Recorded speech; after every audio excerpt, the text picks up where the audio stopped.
Assalamu alaykum. Golland tili grammatikasi darsimizga xush keldinglar. Biz bugun o'rganadigan dars for noun word almash. Ya'ni bugundan boshlab shu hafta oldimizdagi hafta jami 6 qitimliq grammatika darsimizda almashlar bilan tanishib chiqamiz. Yani almash degan nima degan vaqtda oldi bilan o'zimizningki Uyg'ur tili grammatikamizdagi almashlarning nimaligiga bir qarab o'taylik. Aldılar özümüzün tilimizdeki düşüngen vaxtıda başqa tilininkini düşünüşke yardımcı oldu. Yani almaş degan cümlede isim, sübət, rəviş, san, miqdar söz ve taqil söz qatarlıqlarının ornuğa almışıp gelip, şu söz türkümlerinin rolüde kildiğen sözler almaş deyildi. Yani almaş, yani almışıp qalğan dep. Yani başqa bir sözün ornuğa almışıp gelərleydi. Yani almaş Nazır degandek işte isim, sübət, rəviş, san, miqdar söz muşunda çıqqıda söz türkümlerininki nurgun alaydiliklerini özüge mücessimlegen birden-bir söz türkümü hesaplandı grammatikada. Yani almaşlarınki en asası alaydiliki hususiyeti o yani başka sözlerinin ornuğa almışıp şularının rolü kildi. Mesela Rustem sınıfımızdaki a'laç okuguçularının biri. U toluma tirishchan, yani mishadagi u degan almash. Yani cümlede Rustem sinfimizdagi a'lochi o'quvchilarning biri, Rustem toluma tirishchan, Rustem darsga vaqtida keldi deb doim unda ifodalaymiz. Balki birinchi cümlede Rustem degan undan keyin u deb, yani u degani mush Rustemni ko'rsatmoqchi. Ikkinchi misolda 20 ulluq son.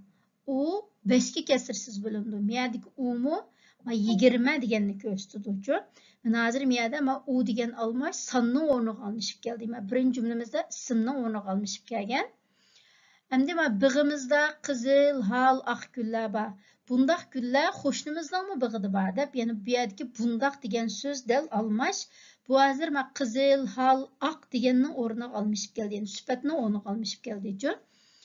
Ama en ahirki cümlede ular asta mangdi, biz mi şundak kıldık dep, yani biz mi asta mangdık demekçi. Ya da hazır revişine onu kalmışıp geldi, yani biz mi asta mangdık dep, yani şundak degeni biz mi asta mangdık degeni bildirdi. Yani kısacası üstündeki cümlelerdeki u, bundak, şundak, mundak degendeki sözler almış buldu. Bunu başka sözlerinin ornağa almışıp kelgendeki bir qancha misollarni ko'rdinglar. Yani muşta almaşlarni işletish orqali gapni qisqa ixcham ifodalaymiz. Mesela 3-cü cümlede big'imizda qizil, hal, oq gullar bor.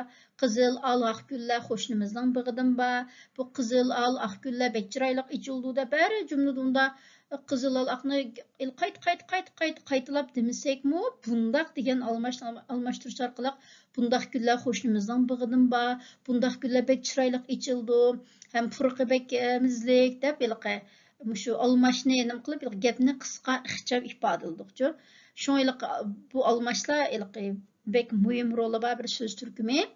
Bu mesela mush cümlede hozir sizlar butun shu hammaga qizil al oq gul desam gaplar uzun bir qo'llashmaydi. Mesela big'imizda qizil oq gullar bor, qizil oq gullar chiroyli ichildi, qizil oq gullar deb davasak davagankanmi gapninki hem logikalik ma'nisi pek quloqqa yoqmaydigan bo'ldi. Yani qisqasi mush almashlarni ishlatish orqali biz tilda tixmi bir şeylarni tixmi go'zal holat ifodalaymiz. Yani almash degan mushunday so'z turkumi. Golland tilida 9 xil almash bor. Kishilik almash, personlik fornamot, igilik almash, ko'rs almash, o'zlik almash deb. Biz shu 6 qitimliq darsimizda 9 almashni bir-birlab o'rganib o'tamiz. Bugün o'rganadigan birinchi almash kishilik almash. Yani kishilik yoki shaxs almashlari deb ataldi. Yani ismidan ham chiqib turadi. Kishi ismlarining o'rniga almashib keladigan almashlar kishilik almash deb ataldi. Yani bizning Uyg'ur tilimizdagi kishilik almashlar biz hozirgacha o'rgangan men, sen, siz, sizlar, u, ular degan mushlarning hammasi kişilik almaş. Bu kişilik almaşlar 3 şəxsdə boludu.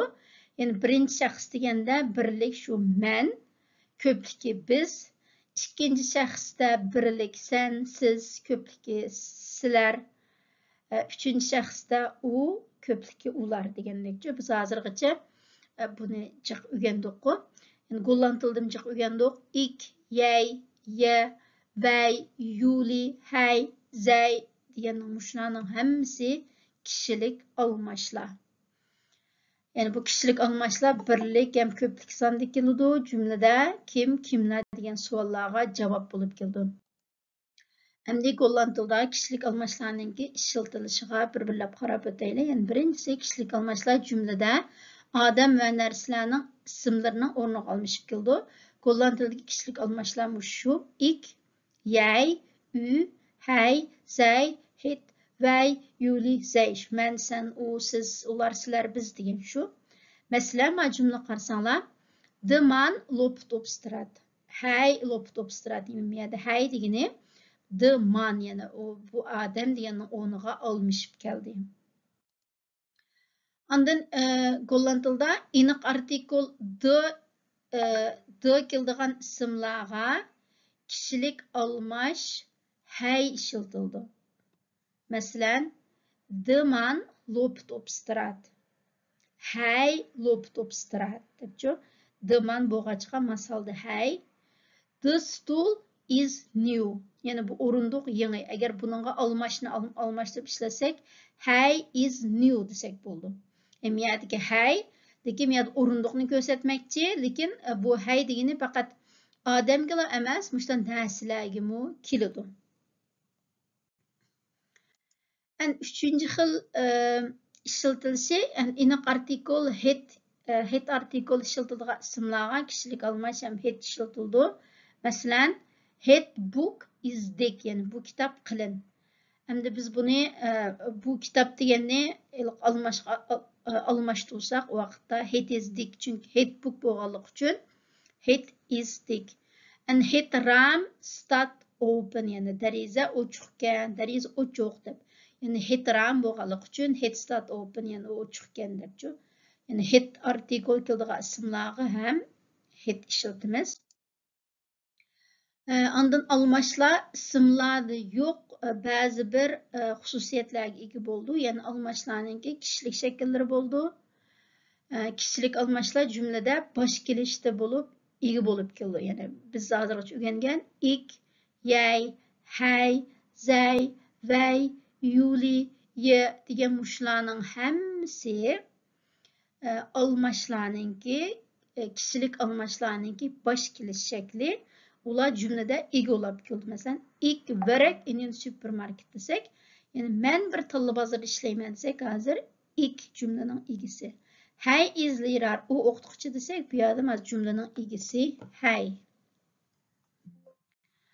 Ondan bu almashlar, kishilik almashlar cümlede bosh kelishda kelib ega bo'lgandan boshqa yana tushum kelishda kelib to'ldirg'uchi bo'lib keladi. Yani tushum kelish degan shu bizning tilimizdagi uni, sizni, meni, ularga, sizga, menga degan shakli tushum kelish shakli bo'ladi. Men sizlarga mana jadvalda har qaysi shu kishilik almashlarninki bosh kelish shakli va tushum kelish shaklini yozib keldim. Buni ham yodlab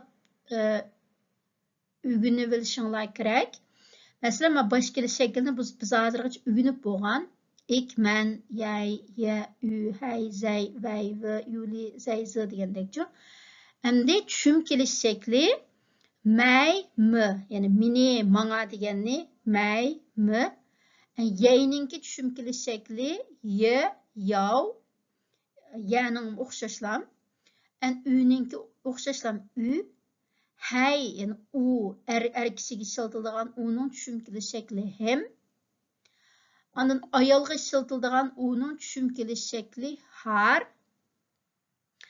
Hitning tushum kelish shakli hit. Vey, v, bizning tushum kelish shakli ons. Yulining tushum kelish shakli yuli. Zey, zning tushum kelish shakli hun, hin, z.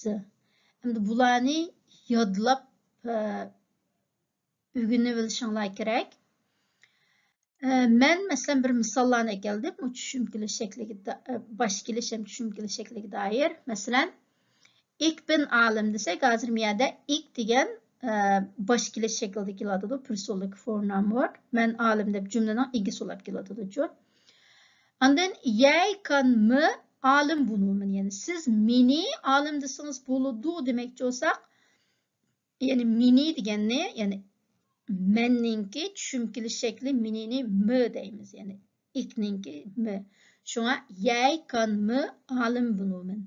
Yani bu yerdeki jij degani hozir baş kelish shaklida, ega bu yerdeki m degani tushunkilik shaklida bo'lib jumla to'ldiruvchi bo'lib keladi. Wij kunnen vandaag hier slapen. Wij, biz bu yerda uxlasak bo'ldi deb, yani wij baş kelish shaklida.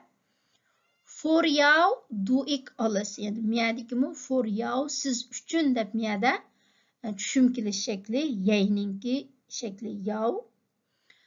Ondan als ik jou was, zou ik niet naar hem luisteren. Yani agar men sizning o'rningizda bo'lgan, agar men siz bo'lgan bo'lsam, als ik jou was tushunkilik shakli, zou ik niet naar hem, uni anlamaydım, onun gapini anlamagan bo'lardim deb, hem, uni. Hij heeft mij 3 keer gebeld. Yani u manga 3 qitim mij degani, yani manga.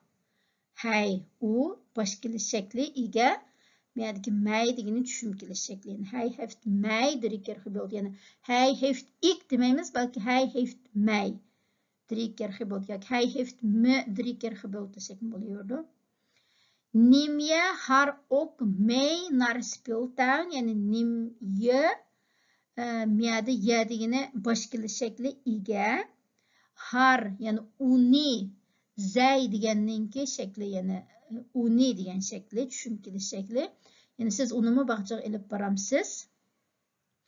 En vraag je dat aan hen? Yani vraag je maus siz so'ravatamsiz deb jumlaning egisi baş kelish shaklida dat aan hen, yani ulardan.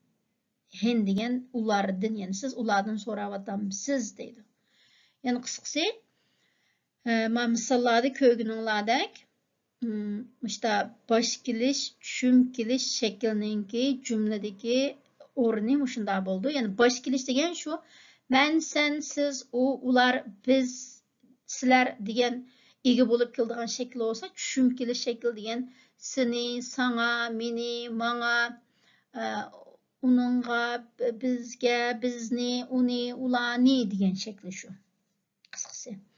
Shunga bayaki jadvalda men yozib qo'ydim. Buni hamda shu yodlab o'rganishinglar kerak. Mesela ik, mij, me, jij, je, jullie, jullie, hij, hen deb chiqib, men mushta yodlab o'rganishinglar muhimchu.